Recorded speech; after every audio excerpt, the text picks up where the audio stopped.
معرفش ليه الراب المصري ليه معزه كده في قلبي، مش عارف والله. ماشي.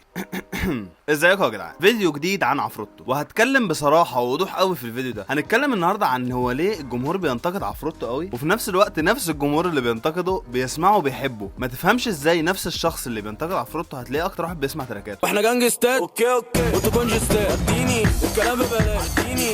والكلام ده مش من عندي، يعني ان هو ذات نفسه واخد باله من الموضوع ده. في بيته يسمعني وفي التمرين يجي على النت يشيل مني. والسبب ورا الموضوع ده هو حاجات كتير، بس يعني عشان نبدا كده بالراحه يعني وناخدها واحده واحده. ان هو عفروتو يعني شخص متجدد، وصعب قوي تلاقيه بيعمل تراك نفس لون التراك اللي بعديه. كل تراك هو بيعمله دايما بيبقى ليه نوع جديد عن اللي قبله، فده شيء بيخليك تلقائي بتسمع اغانيه لانه رابر متجدد قوي. لا وايه، في كل لون هو بيعمله بنسبه كبيره التراك بينجح وبيكسر الدنيا.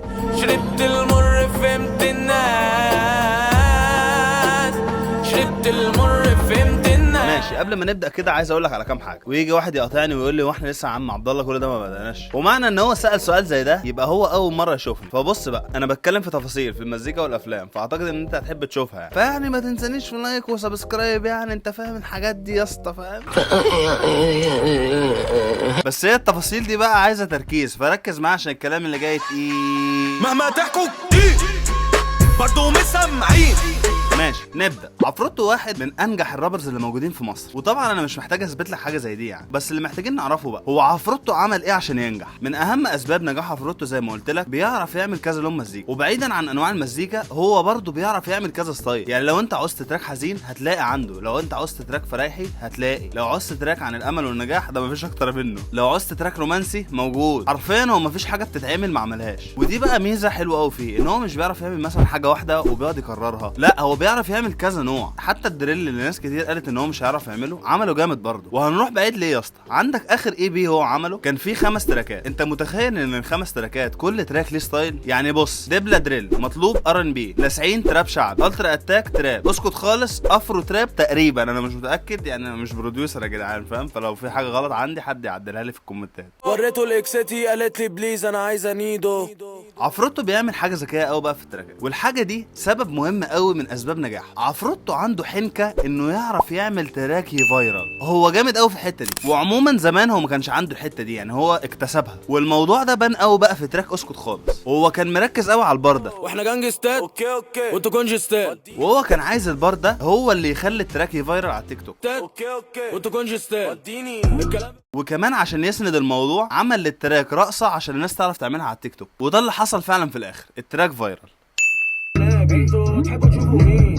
واحنا جانجستات اوكي وانتوا كونجستات اديني. طيب حاجه تانية بخصوص حوار الفيراله والليركس والكلام ده، عفروتو دايما بيستخدم كلمات سهله على ودن المستمع. هو مش عايز يدخل في راب قوي فاهم، اخره يعني هيقول لك لابس حذاء مكسيكي. لابس حذاء مكسيكي، برافو عليك يا عمر. لابس حذاء مكسيكي. ايوه انا بقول لك برافو عليك يا عمر. اللي هو نكشه واضحه قوي فاهم، يعني هو مش هيتعبك معاه. وده عموما انا مش بشوفه عيب قوي يعني، عادي دلوقتي بقى قشطه. لان مثلا عندك مروان بابلو واحد من انجح الرابرز في الوطن العربي بيكتب ليركس سهله، فالموضوع عادي يعني يا جماعه. وده اساسا اللي انا كنت قلته في فيديو ابيوس، ان سبب من اسباب ان ابيو ما يجيبش فيوز كتيره انه بيقول ليركس صعبه على ودان المستمع العادي. مش شرط ان كل الناس تكون بتسمع راب، وهو بقى ما بيصدق لا ليركس فعلا صعبه. يعني انا بكلمك على واحد بيعمل وورد بلاي لما حد بيساله في ستوري فاهم، فاللي هو ما حدش فاهم حاجه. انت مش فاهم اي حاجه في اي حاجه. طيب نرجع لمرجوعنا. فعفروتو دايما بيحب السهل الممتنع، يعني مثلا تراك مش بالحظوظ اللي من انجح تراكاته، مفهوم ما فيهوش حاجه فاهم، عادي سهل على الود. مش بالحظوظ ما تقوليش الظروف سهله صح، خلينا على الهادي وهنجيب 22 مليون مشاهده برضه مفيش مشكله فاهم. وقيس على كده اغلب تراكات عفروتو، وده ذكاء طبعا يعني. انا احمد محمد عبد المجيد، بعمل راب، بقيت مشهور قوي قوي ولا لا قوي، اسمع مني انا بقول لك حاجه يبقى حقيقه، بقيت مشهور قوي. وبعيدا بقى عن كل ده، الراب عموما مش محتاج صوت قوي يعني انت ممكن يكون صوتك وحش وتبقى رابر جامد برضه مش مشكله فاهم. اشرب من دمكم ملك. ماشي ام المايك السلك.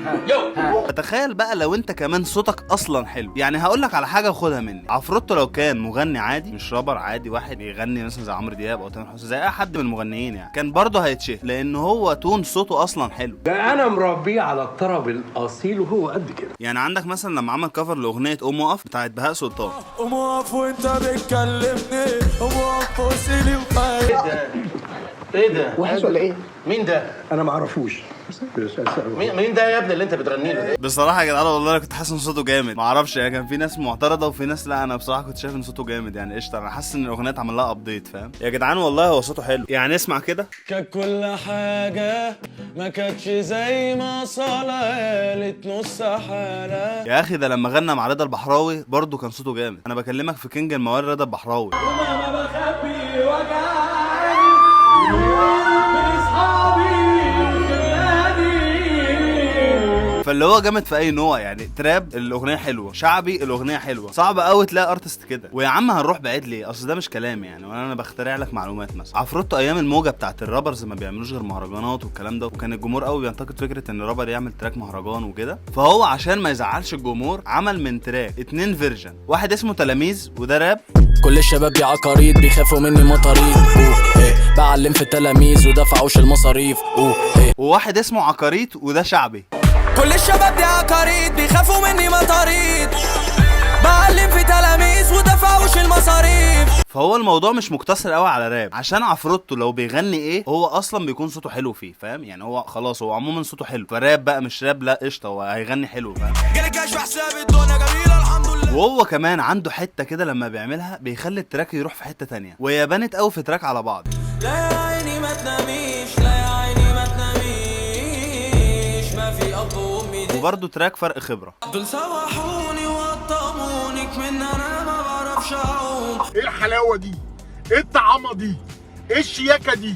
ايه الفخامه دي؟ عارف انت اللي هو في صوته كده بيروح في حته انا مش فاهمها بصراحه، بس هي بتخلي التراك جامد، فاهم؟ بس انا كده شرحت لك ليه عفروتو ناجح او هو ليه نجح. طيب تعالى للنقطه الثانيه بقى، الحاجات اللي انا ما بحبهاش في عفروتو. من اكتر الحاجات اللي بتضايقني في عفروتو ان بحس ان هو بيقلد صحابه شويه، مش عارف، بحس اوقات ان عفروتو بيشوف الناس بتعمل ايه الفتره دي ويعمل زيهم. طيب وعشان نحلل الفكره دي تعالى نبص في كذا حته، زي مثلا ويجز لما طلع وقال ان هو عنده زرار الاون والاوف. السين ده عندي زرار اون اند اوف، اول ما اصحى الصبح اقول والله ايه ده بيف، ادوس يشتغلوا، اقول لا انا انام شويه فيناموا. بعدها عفروتو نزل ستوري بيقول فيها نفس الجمله. وبرده من حوالي سنتين تقريبا ويجز كان منزل تويته كان مكتوب فيها باختصار يعني اللي هو انا بعتذر للجمهور وبقول لهم ان انا اوقات بعمل حاجات غلط وان هو بيكبر وبيتعلم كل يوم يعني وكده. وبعدها بفتره عفروتو نزل تويته بيعتذر فيها برده، وبرده بينه وبينك شويه الحاجات اللي انا قلت لك دي انا ما كنتش مقتنع بيها قوي يعني، اللي هي كانت مولده عندي شك بس مش اكتر. لغايه بقى لما خدت بالي من الحته دي في الاغاني. هو ليه ويجز لما عمل فيديو كليب بدورك جاي واللي كان متصور تقريبا في الورديان اللي هي منطقه ويجز، وكان نوع التراك تراب شعبي،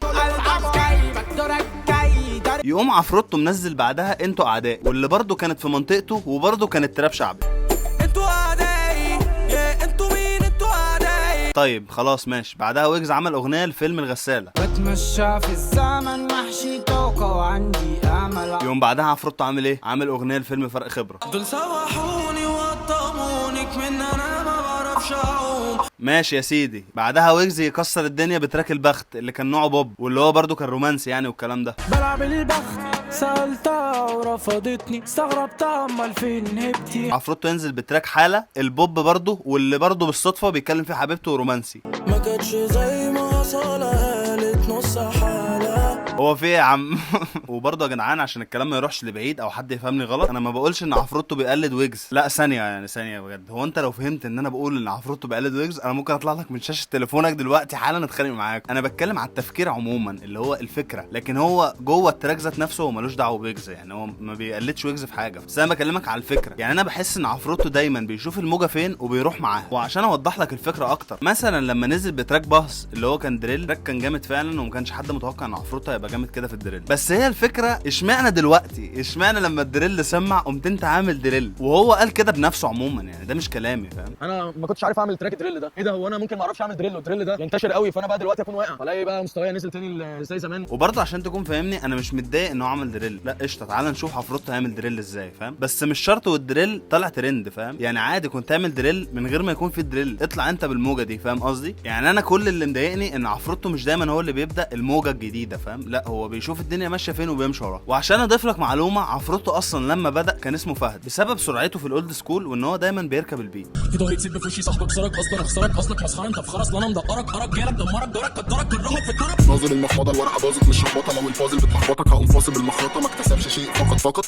ضرب رقم بالمطرقه ارتقى المستوى الفندقه والهوا في اللقب. فطبعا هو جامد فشخ في الاولد سكول، واللي يقول غير كده ما بيفهمش. بس كان واضح شويه تاثره براب ابي يوسف، وده مش عيب، هو بنفسه قال ان هو اتعلم من ابي يوسف كتير يعني عادي مفيش مشكله. وبرده عفروتو كان عامل ستوري وهو بيغني لابي يوسف، والتراك كان اولد سكول، وتحديدا حته الفاست فلو اللي في الاغنيه. دايما على 2 صباحا ببقى شخص ما بيعرفش يتكلم من غير وقاحه، هقول لكم السر على ما احط السرج على ظهركم ستيل على بطنكم. ابي يوسف اصلا عمل لعفروتو سبورت كتير قوي، وهما الاثنين كانوا بيكتبوا لبعض ستوريهات زمان، وابي يوسف شكر كذا مره في عفروتو في ستوريهات وكده. فهو كده مفيش خلاف على ان هو جامد، الموضوع ده منتهي ان هو جامد في الاولد سكول. بس انا ليه بقى بحكي لك كده وايه قصدي من الموضوع؟ انا قصدي ان ليه طالما عفروتو جامد في الاولد سكول ليه ما يرجعش يحيي مثلا مزيكه الاولد سكول من جديد؟ عارف بقى هو ممكن يعمل كده امتى؟ لما الاولد سكول يرجع ترند تاني. وبرده في حاجه تانية هي بصراحه مش بتضايقني قوي، لان متفاهم ان فعلا النجاح بيفرق قوي في حياه الشخص، يعني الشخص بيكون فرحان قوي لما بينجح، يعني يا رب انا انجح وكل الناس تنجح. بس اوقات بحس ان عفروتو بيحرق في الحته دي، اللي هو خلاص تمام يا عفروتو ماشي انت نجحت علينا وعلى راسي يا اسطى، خلاص جامد خلاص كفايه بقى فاهم.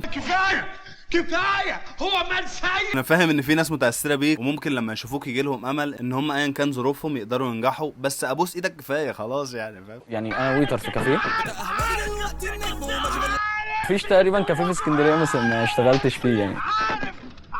بس وطبعا يا جدعان والله العظيم انا بحب عفروتو جدا، ومش بقول كده وخلاص يعني. اصلا بص دي التراكات اللي انا عامل له عليها فيفورت على انغامي، تقريبا 90% من تراكاته، فانا بحبه يعني يا جدعان. ودي وجهه نظري مش اكتر يعني. عايزك انت برضو تقول لي انت شايف ايه في الكومنتات، اكتب لي وجهه نظرك في الكومنتات لو انت شايف ان انا غلط صح قول لي يعني نتكلم يا جدعان عادي. وما تنساش تعمل لايك للفيديو لو عجبك، وسبسكرايب لو حابب تشوف الفيديوهات اللي جايه ان شاء الله هتحب يعني. ما تقلقش انا عبد الله لالا يعني، انت مش هتلاقي حد زيي يا معلم في ايه. ده الفيس بتاعي لو حابب تعمل لي اد، وده الانستجرام تابعني هناك هنزل ريلز هتعجبك. كان معاكم عبد الله لالا، سلام.